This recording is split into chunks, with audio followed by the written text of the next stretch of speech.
भाई साहब भाई गुरदास एक गल कहिंदे ने कि जदों संगत दे विच सेवा करदिआं कुछ वरताउणा भी है तो एक ख्याल करियो किते ओहदे विच किसे दे नाल बेइनसाफी ना होई होवे। एक नवाब कपूर सिंह दे जीवन की बहुत वड्डी घटना है 1727 की। 1727 की घटना इस करके कि 1726 दे विच बाबा तारा सिंह वां की शहीदी हो गई। ਜਦੋਂ बाबा तारा सिंह वां शहीद होए क्योंकि उन्होंने उस समय दे विच सिੱਖੀ ਦੇ ਸਭ ਤੋਂ ਵੱਡੇ ਸੇਵਾਦਾਰ ਗਿਣਿਆ ਜਾਂਦਾ ਸੀ। ਜਿੰਨੇ ਵੀ ਘੋੜੇ ਬਿਮਾਰ ਹੁੰਦੇ ਸੀ ਦਲ ਦੇ ਉਹਨਾਂ ਦਾ ਇਲਾਜ ਬਾਬਾ ਤਾਰਾ ਸਿੰਘ ਵਾਂ ਕਰਦੇ ਸੀ।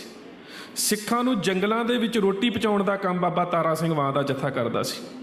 ਤੇ ਜਦੋਂ ਉਹਨਾਂ ਦੀ ਸ਼ਹਾਦਤ ਹੋ ਗਈ ਉਸ ਵੇਲੇ ਸਿੱਖਾਂ ਨੇ ਫੈਸਲਾ ਲਿਆ ਕਿ ਤਿੰਨ ਚੀਜ਼ਾਂ ਕੀਤੀਆਂ ਜਾਣ। ਇੱਕ ਤਾਂ ਸਰਕਾਰੀ ਖਜ਼ਾਨਾ ਲੁੱਟਿਆ ਜਾਵੇ, ਇੱਕ ਸਰਕਾਰ ਦੇ ਮੁਖਬਰ ਸੋਧੇ ਜਾਣ ਤੇ ਇੱਕ ਸਰਕਾਰ ਦੇ ਘੋੜੇ ਤੇ ਹਥਿਆਰ ਲੁੱਟੇ ਜਾਣ। ਇਹ ਤਿੰਨ ਫੈਸਲੇ ਜਿਹੜੇ ਸੀ ਉਸ ਵੇਲੇ ਖਾਲਸਾ ਪੰਥ ਨੂੰ ਲਏ ਗਏ। ਹਰਗੋਬਿੰਦਪੁਰ ਦੇ ਨੇੜੇ ਸਰਦਾਰ ਕਪੂਰ ਸਿੰਘ, ਸਰਦਾਰ ਹਰੀ ਸਿੰਘ ਤੇ ਸਰਦਾਰ ਕਰਮ ਸਿੰਘ ਹੁਣਾਂ ਨੂੰ ਖਬਰ ਮਿਲੀ ਕਿ ਇੱਕ ਬਹੁਤ ਵੱਡਾ ਸੌਦਾਗਰ ਜਿਹੜਾ ਹੈ ਉਹ ਆਪਣਾ ਬੜਾ ਮਾਲ ਅਸਬਾਬ ਲੈ ਕੇ ਦਿੱਲੀ ਜਾ ਰਿਹਾ। ਖਾਲਸੇ ਨੂੰ ਇਹ ਖਬਰ ਮਿਲ ਗਈ।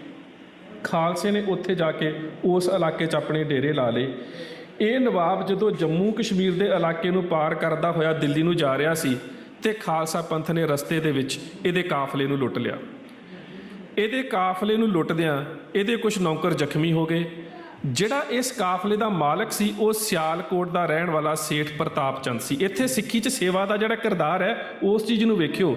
ਇਹ ਸਰਦੀਆਂ ਦੇ ਦਿਨ ਨੇ, ਦਸੰਬਰ ਦੀ ਗੱਲ ਹੈ। ਜਿੰਨੇ ਵੀ ਸਿੱਖ ਉੱਥੇ ਮੈਦਾਨੇ ਜੰਗ 'ਚ ਜੂਝਣ ਵਾਲੇ ਨੇ ਸਾਡੇ ਪੁਰਾਤਨ ਇਤਿਹਾਸਕਾਰ ਲਿਖਦੇ ਨੇ ਕਿ ਕਿਸੇ ਦੇ ਤਨ 'ਤੇ ਇੱਕ ਵੀ ਕੱਪੜਾ ਨਹੀਂ, ਕਛਹਿਰਿਆਂ ਦੇ ਨਾਲ ਤੇ ਸਿਰ ਦੇ ਉੱਪਰ ਜਿਹੜੀਆਂ ਦਸਤਾਰਾਂ ਨੇ ਪਾਟੀਆਂ ਹੋਈਆਂ ਉਹਨਾਂ ਦੇ ਨਾਲ ਜਿਹੜਾ ਆਪਣੀ ਜ਼ਿੰਦਗੀ ਬਤੀਤ ਕਰ ਰਹੇ ਨੇ। ਇਸ ਸੇਠ ਦਾ ਬਹੁਤ ਸਾਰਾ ਮਾਲ ਜਿਹੜਾ ਸੀ ਉਹ ਸਿੱਖਾਂ ਦੇ ਹੱਥ ਲੱਗ ਗਿਆ, ਜਿਹਦੇ ਵਿੱਚ ਬੜੇ ਕੀਮਤੀ ਸ਼ਾਲ, ਬੜੇ ਕੀਮਤੀ ਪਸ਼ਮੀਨੇ ਦੇ ਉਸ ਵੇਲੇ ਦੇ ਸ਼ਾਲ, ਕੰਬਲ, ਦਸਤਾਰਾਂ, ਕਈ ਤਰ੍ਹਾਂ ਦੇ ਹੀਰੇ ਜਵਾਹਰਾਤ ਤੇ ਪੈਸਾ ਸਿੱਖਾਂ ਦੇ ਹੱਥ ਲੱਗਾ। ਸ਼ਾਮ ਨੂੰ ਸਾਰੇ ਸਰਦਾਰ ਇਕੱਠੇ ਹੋਏ।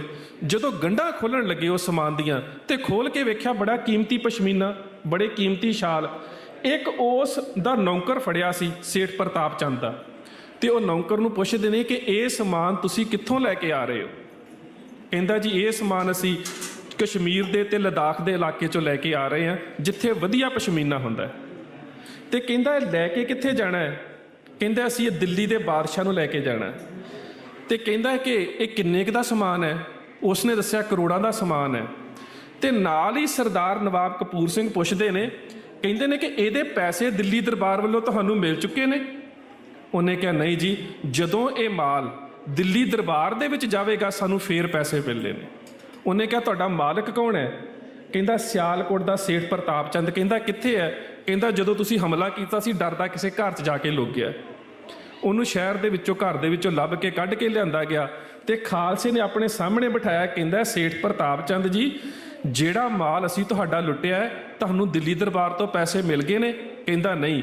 ਉਸੇ ਵੇਲੇ ਪੰਥ ਨੂੰ ਹੁਕਮ ਕੀਤਾ ਕਿ ਜਿੰਨਾ ਸਮਾਨ ਲੁੱਟਿਆ ਸੀ ਇਹਦੀਆਂ ਉਸੇ ਤਰ੍ਹਾਂ ਗੰਢਾਂ ਬੰਨ੍ਹ ਕੇ ਇਹਦੇ ਕਾਫਲੇ ਨੂੰ ਲੱਦ ਕੇ ਦਿੱਲੀ ਤੋਰ ਦਿੱਤਾ ਜਾਵੇ।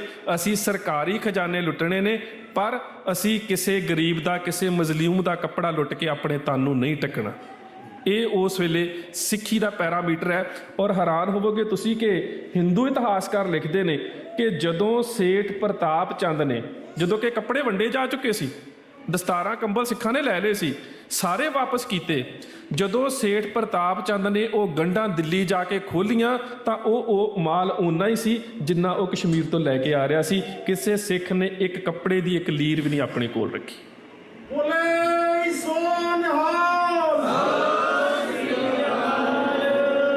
ਉਹਨਾਂ ਸਮਿਆਂ ਦੇ ਵਿੱਚ ਜਿਹੜਾ ਸਿੱਖੀ ਦੀ ਸੇਵਾ ਦਾ ਪੈਰਾਮੀਟਰ ਸੀ ਉਹ ਇੰਨਾ ਉੱਚਾ ਸੀ ਕਿ ਜੇਕਰ ਅਸੀਂ ਆਪਣੇ ਖਜ਼ਾਨੇ ਨੂੰ ਭਰਨਾ ਹੈ, ਦੁਸ਼ਮਣ ਦੇ ਹਥਿਆਰ ਲੁੱਟਣੇ ਨੇ ਤੇ ਉਹ ਸਰਕਾਰੀ ਹਥਿਆਰ ਹੀ ਲਏ ਜਾਣ, ਕਿਸੇ ਵੀ ਮਜ਼ਲੂਮ ਨੂੰ, ਕਿਸੇ ਆਮ ਇਨਸਾਨ ਨੂੰ ਤੰਗ ਨਾ ਕੀਤਾ ਜਾ ਸਕੇ। ਇਹ 18ਵੀਂ ਸਦੀ 'ਚ ਸਿੱਖੀ ਦਾ ਪੈਰਾਮੀਟਰ ਰਿਹਾ। ਉਸ ਤੋਂ ਅੱਗੇ ਜਾ ਕੇ ਭਾਈ ਸਾਹਿਬ ਭਾਈ ਗੁਰਦਾਸ ਕਹਿੰਦੇ ਨੇ, ਕਹਿੰਦੇ ਲੋਗਨ ਮੇ ਲੋਗਾਚਾਰ, ਗੁਰਮੁਖ ਏਕ ਓਂਕਾਰ। ਕਹਿੰਦੇ ਲੋਕਾਂ ਦੇ ਵਿੱਚ ਵਿਚਰਦਿਆਂ ਹੋਇਆਂ ਵੀ ਜਿਹੜਾ ਸਿੱਖ ਹੈ ਉਹ ਪਰਮਾਤਮਾ ਦੇ ਨਾਲ ਜੁੜ ਕੇ ਸੇਵਾ ਕਿਵੇਂ ਕਰਦਾ ਹੈ। ਜਿਸ ਵੇਲੇ ਭਾਈ ਨੰਦ ਲਾਲ ਗੁਰੂ ਗੋਬਿੰਦ ਸਿੰਘ ਮਹਾਰਾਜ ਦੇ ਕੋਲ ਆਏ ਤੇ ਕੁਦਰਤਨ ਕਲਗੀਧਰ ਪਾਤਸ਼ਾਹ ਇੱਕ ਮੈਦਾਨੇ ਜੰਗ ਦੇ ਵਿੱਚ ਚੱਲੇ ਨੇ। ਤੇ ਜਦੋਂ ਮੈਦਾਨੇ ਜੰਗ ਦੇ ਵਿੱਚ ਜਾਣ ਲੱਗੇ ਤੇ ਭਾਈ ਨੰਦ ਲਾਲ ਕਹਿੰਦੇ ਪਾਤਸ਼ਾਹ ਮੈਨੂੰ ਵੀ ਮੈਦਾਨੇ ਜੰਗ ਦੇ ਵਿੱਚ ਜੂਝਣ ਦੀ ਇਜਾਜ਼ਤ ਦਿਓ। ਤੇ ਉਸ ਵੇਲੇ ਗੁਰੂ ਗੋਬਿੰਦ ਸਿੰਘ ਮਹਾਰਾਜ ਨੇ ਇੱਕ ਸ਼ਬਦ ਕਹੇ ਨੇ, ਕਹਿੰਦੇ ਨੰਦ ਲਾਲ, ਵੈਸੇ ਕਈ ਵਾਰੀ ਜਿਹੜੇ ਸਾਡੇ ਲਿਖਾਰੀ ਨੇ ਨਾ ਉਹ ਸੰਘਰਸ਼ ਤੋਂ ਬਚਣ ਦੇ ਵਾਸਤੇ ਵੀ ਕਿਤੇ ਸਾਨੂੰ ਨਾ ਲੜਨਾ ਪੈ ਜਾਏ ਇਹ ਸ਼ਬਦ ਵਰਤਦੇ ਨੇ, ਪਰ ਉੱਥੇ ਗੁਰੂ ਸਾਹਿਬ ਦਾ ਕਹਿਣ ਦਾ ਮਕਸਦ ਕੁਝ ਹੋਰ ਸੀ। ਕਹਿੰਦੇ ਨੰਦ ਲਾਲ, ਕਈ ਵਾਰੀ ਕਈ ਤਲਵਾਰਾਂ ਇੱਕ ਕਲਮ ਪੈਦਾ ਨਹੀਂ ਕਰਦੀਆਂ, ਪਰ ਕਈ ਵਾਰ ਇੱਕ ਕਲਮ ਕਈ ਤਲਵਾਰਾਂ ਚੁੱਕਣ ਵਾਲੇ ਯੋਧੇ ਪੈਦਾ ਕਰ ਦਿੰਦੀ ਆ। ਪਾਤਸ਼ਾਹ ਮੈਂ ਕੇਵਲ ਕਲਮ ਚਲਾਵਾਂਗਾ? ਕਹਿੰਦੇ ਨਹੀਂ ਨੰਦ ਲਾਲ, ਤੂੰ ਕਲਮ ਨਹੀਂ ਚਲਾਏਗਾ, ਤੂੰ ਲੰਗਰ ਦੀ ਵੀ ਸੇਵਾ ਕਰੇਗਾ। ਸ਼ਾਇਦ ਇਤਿਹਾਸ 'ਚ ਆਪਨੇ ਪੜ੍ਹਿਆ ਹੋਵੇ ਕਿ ਆਨੰਦਪੁਰ ਸਾਹਿਬ ਦੇ ਵਿੱਚ ਕਿਸੇ ਸਿੱਖ ਦੇ ਘਰ ਦੇ ਵਿੱਚ ਰੋਟੀ ਨਹੀਂ ਸੀ ਪੱਕਦੀ। ਜਿਹੜੀ ਵੀ ਸਿੱਖ ਕਿਰਤ ਕਰਦੇ ਸੀ ਸਾਰੀ ਲੰਗਰ 'ਚ ਪਾ ਦਿੱਤੀ ਜਾਂਦੀ ਸੀ। ਤੇ ਉਸ ਸਮੇਂ 7 ਤੇ 8 ਲੰਗਰ ਸਿੰਘਾਂ ਦੇ ਸਾਂਝੇ ਚੱਲਦੇ ਸੀ, ਜਿੱਥੇ ਹਰ ਵੇਲੇ ਹਰ ਇੱਕ ਨੂੰ ਸਭ ਕੁਝ ਮਿਲਦਾ ਸੀ। ਤੇ ਕਈ ਵਾਰੀ ਸਾਡਾ ਸੁਭਾਅ ਹੁੰਦਾ ਹੈ, ਇਹ ਜਿਹੜੇ ਲੰਗਰਾਂ ਦੇ ਇੰਚਾਰਜ ਸੀ, ਲੰਗਰਾਂ ਦੇ ਮੁਖੀ ਸਿੰਘ ਸੀ, ਉਹ ਕਲਗੀਧਰ ਪਾਤਸ਼ਾਹ ਦੇ ਕੋਲ ਬੈਠੇ, ਪਾਤਸ਼ਾਹ ਦਾ ਦਰਬਾਰ ਲੱਗਾ। ਹਰ ਸਿੱਖ ਕਹਿ ਰਿਹਾ ਪਾਤਸ਼ਾਹ ਮੇਰਾ ਲੰਗਰ ਬੜਾ ਚੰਗਾ ਹੈ, ਕੋਈ ਕਹਿ ਰਿਹਾ ਮੇਰਾ ਲੰਗਰ ਬੜਾ ਚੰਗਾ, ਮੈਂ ਬੜੀ ਚੰਗੀ ਸੇਵਾ ਕਰਦਾ। ਸਾਡਾ ਵੀ ਇਹ ਸੁਭਾਅ ਹੈ, ਕਿਉਂਕਿ ਅਸੀਂ ਸੇਵਾ ਨਿਸ਼ਕਾਮਤਾ ਕਰਕੇ ਨਹੀਂ ਕਰਨੀ ਹੁੰਦੀ। ਅਕਲ ਦੀ ਗੱਲ ਹੈ, ਮੈਂ ਇੱਕ ਕਿਤਾਬ ਪੜ੍ਹ ਰਿਹਾ ਸੀ, ਕਹਿੰਦੇ ਕਿਸੇ ਸਾਧ ਦਾ ਚੇਲਾ ਉਹਦੀ ਬੜੀ ਸੇਵਾ ਕਰਦਾ ਸੀ, ਅਣਥੱਕ ਸੇਵਾ, ਪਰ ਉਹਦੇ ਪਿੱਛੇ ਨਿਸ਼ਾਨਾ ਕੀ ਸੀ ਕਿ ਜਦੋਂ ਸਾਧ ਦੀ ਮੌਤ ਹੋ ਜਾਵੇ ਇਹ ਜਿਹੜਾ ਸਭ ਕੁਝ ਖਜ਼ਾਨਾ ਇਹ ਮੈਨੂੰ ਮਿਲ ਜਾਵੇ। ਹੁਣ ਵਿਖਾਵੇ 'ਚ ਤਾਂ ਉਹ ਸੇਵਾ ਕਰ ਰਿਹਾ। ਤੇ ਕਹਿੰਦੇ ਕੁਦਰਤਨ ਇੱਕ ਦਿਨ ਸਾਧ ਕਿਤੇ ਰਾਤ ਨੂੰ ਉੱਠਿਆ ਕਿਸੇ ਕੰਮ ਵਾਸਤੇ, ਪੈਰ ਨੂੰ ਠੇਡਾ ਲੱਗਾ, ਡਿੱਗ ਪਿਆ, ਉਹਦਾ ਸਿਰ ਜਾ ਕੇ ਇੱਕ ਖੰਭੇ 'ਚ ਵੱਜਾ, ਜਿਹੜਾ ਕਮਰੇ ਦੇ ਵਿੱਚ ਕੋਈ ਹੋਵੇਗਾ ਕੋਈ ਥੰਮ, ਤੇ ਉਹਨੂੰ ਕੌਮਾ ਦੀ ਸਟੇਜ 'ਚ ਚਲਾ ਗਿਆ। ਹੁਣ ਉਹਨਾਂ ਸਮੇਂ 'ਚ ਇਹ ਨਹੀਂ ਸੀ ਪਤਾ ਕਿ ਮੌਤ ਹੋ ਗਈ ਹੈ ਜਾਂ ਕੌਮਾ ਦੀ ਸਟੇਜ 'ਚ ਹੈ। ਉਹ ਬਾਕੀ ਸੇਵਕਾਂ ਨੇ ਸਵੇਰੇ ਚੁੱਕਿਆ, ਇਸ਼ਨਾਨ ਕਰਾਇਆ ਤੇ ਉਹਨੂੰ ਲੈ ਗਏ ਸੰਸਕਾਰ ਦੇ ਵਾਸਤੇ। ਕਹਿੰਦੇ ਜਦੋਂ ਸੰਸਕਾਰ ਦੇ ਵਾਸਤੇ ਲੈ ਕੇ ਜਾ ਰਹੇ ਸੀ, ਕਿਸੇ ਤਰ੍ਹਾਂ ਉਹਦੀ ਅਰਥੀ ਡੋਲ ਕੇ ਇੱਕ ਖੰਭੇ 'ਚ ਵੱਜੀ, ਉਹ ਝਟਕਾ ਇੰਨਾ ਲੱਗਾ ਕਿ ਸਾਧ ਉੱਠ ਕੇ ਬਹਿ ਗਿਆ, ਉਹ ਦੁਬਾਰਾ ਜਿੰਦਾ ਹੋ ਗਿਆ। ਹੁਣ ਉਹਨੂੰ ਦੁਬਾਰਾ ਲੈ ਆਏ ਉਹਦੇ ਆਸ਼ਰਮ ਦੇ ਵਿੱਚ, ਤੇ ਉਸ ਸੇਵਕ ਨੇ ਫਿਰ ਸੇਵਾ ਕਰਨੀ ਸ਼ੁਰੂ ਕਰ ਦਿੱਤੀ। ਪਰ ਸੇਵਾ ਦੇ ਪਿੱਛੇ ਫਿਰ ਕਾਮਨਾ ਇਹੀ ਹੈ, ਸੇਵਾ ਦੇ ਪਿੱਛੇ ਫਿਰ ਨਿਸ਼ਾਨਾ ਇਹੀ ਹੈ ਕਿ ਸਾਧ ਕਦੋਂ ਮਰੇ ਤੇ ਕਿਹੜੇ ਵੇਲੇ ਮੈਂ ਫਿਰ ਇਹਦੇ ਡੇਰੇ ਦੀ ਜਾਇਦਾਦ ਦਾ ਮਾਲਕ ਬਣ ਸਕਾਂ। ਤੇ ਕੁਦਰਤਨ 1 2 3 4 5 ਸਾਲ ਲੰਘੇ ਤੇ ਸਾਧ ਦੀ ਮੌਤ ਹੋ ਗਈ। ਹੁਣ ਸੱਚੀ ਮੌਤ ਹੋਈ ਹੈ। ਹੁਣ ਉਸ ਨੂੰ ਲੈ ਕੇ ਜਾ ਰਹੇ ਨੇ ਅਰਥੀ ਦੇ ਉੱਪਰ, ਤੇ ਜਿੰਨੇ ਉਹਦੇ ਬਾਕੀ ਚੇਲੇ ਨੇ ਉਹ ਤਾਂ ਸਾਰੇ ਕਹਿੰਦੇ ਜਾ ਰਹੇ ਨੇ ਬੋਲੋ ਰਾਮ ਨਾਮ ਸਤ ਜੀ, ਬੋਲੋ ਰਾਮ ਨਾਮ ਸਤ ਜੀ। ਤੇ ਜਿਹੜਾ ਉਹਦਾ ਪੱਕਾ ਚੇਲਾ ਸੀ ਉਹ ਕਹਿ ਰਿਹਾ ਖੰਭੇ ਤੋਂ ਬਚਾ ਕੇ ਜੀ, ਖੰਭੇ ਤੋਂ ਬਚਾ ਕੇ ਜੀ, ਦੁਬਾਰਾ ਕਿਤੇ ਖੰਭੇ 'ਚ ਨਾ ਮਾਰ ਦਿਓ ਕਿਤੇ ਫਿਰ ਨਾ ਜਿੰਦਾ ਹੋ ਜੇ।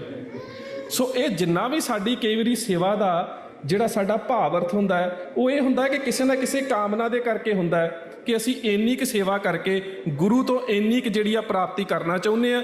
ਤੇ ਜਾਂ ਉਹ ਜਿਹੜੀਆਂ ਸਾਡੀਆਂ ਮੰਗਾਂ ਹੁੰਦੀਆਂ ਨੇ, ਜਦੋਂ ਅਸੀਂ ਗੁਰਮਤਿ ਜੀਵਨ ਜਾਂਚ ਦੇ ਦਾਇਰੇ ਦੇ ਵਿੱਚ ਸੇਵਾ ਦੀ ਗੱਲ ਕਰਦੇ ਹਾਂ, ਜਿਹੜੀਆਂ ਸਾਡੀਆਂ ਮੰਗਾਂ ਹੁੰਦੀਆਂ ਨੇ ਕਈ ਵਾਰੀ ਉਹ ਸਾਡੇ ਜੀਵਨ ਦੀ ਕਿਰਤ ਤੱਕ ਸੀਮਤ ਨਹੀਂ ਹੁੰਦੀਆਂ। ਅਸੀਂ ਕਰਤੇ ਤੋਂ ਕਿਰਤ ਤੱਕ ਨਹੀਂ ਮੰਗਦੇ, ਇਸੇ ਕਰਕੇ ਸ਼ਾਇਦ ਸਾਡੇ ਜੀਵਨ 'ਚ ਕ੍ਰਾਂਤੀ ਨਹੀਂ ਆਉਂਦੀ। ਅਸੀਂ ਅਗਲੀਆਂ ਪੀੜ੍ਹੀਆਂ ਦੇ ਬਾਰੇ ਵੀ ਸੋਚ ਰਹੇ ਹੁੰਦੇ ਹਾਂ। ਜੇਕਰ ਕੇਵਲ ਕਰਤੇ ਤੇ ਕਿਰਤ ਦੀ ਗੱਲ ਹੋਵੇ ਨਾ, ਤੇ ਜਿਹੜਾ ਕਰਤਾ ਹੈ ਨਾ, ਜਦੋਂ ਅਸੀਂ ਕਹਿੰਦੇ ਕਿ ਸੈਲ ਪੱਥਰ ਮੈਂ ਜੰਤੋ ਪਾਏ ਤਾਕਾ ਰਿਜਕ ਆਗੇ ਕਰ ਧਰਿਆ, ਜੇਕਰ ਅਸੀਂ ਕਰਤੇ ਨੂੰ ਕਰਤਾ ਮੰਨ ਕੇ ਉਹਦੀ ਰਜਾ ਦੇ ਵਿੱਚ ਰਹੀਏ ਤੇ ਫਿਰ ਤੇ ਸੱਚ ਜਾਣਿਓ ਮਨੁੱਖ ਨੂੰ ਪਰਮਾਤਮਾ ਕਿਰਤ ਦੇ ਸਦਕਾ ਉਹਦੇ ਖਾਣ ਜੋਗਾ ਦਿੰਦਾ ਹੈ। ਪਰ ਕਈ ਵਾਰੀ ਸਾਡਾ ਨਿਸ਼ਾਨਾ ਜਿਹੜਾ ਆਉਣ ਵਾਲੀਆਂ ਪੀੜ੍ਹੀਆਂ ਦੇ ਵਾਸਤੇ ਜੋੜਨਾ ਹੁੰਦਾ ਹੈ।